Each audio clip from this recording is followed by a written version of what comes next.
Drejtoria Rajonale Trashëgimisë Kulturore për zonën veriore të vendit ka hartuar një sër projektesh për rijetëzimin e objekteve monumente kulture, ku ndërhyrjet pritet të realizohen gjatë vitit 2026. Ndër monumentet që kërkojnë restaurim të thelluar përfshihen disa prej kullave më të njohura të veriut të Shqipërisë, të cilat përfaqësojnë vlera të rëndësishme historike dhe arkitektonike. Kemi planifikuar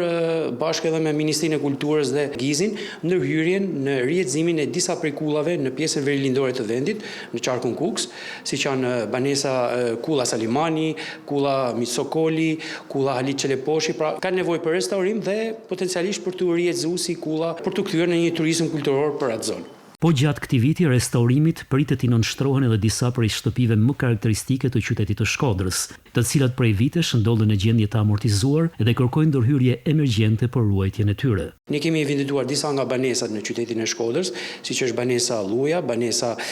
Matiu Bani, banesa Odo Sokoli, të cilat kanë nevojë për një projekt të plot për restaurimin e tyre dhe përveç ndërhyrjen e madhe,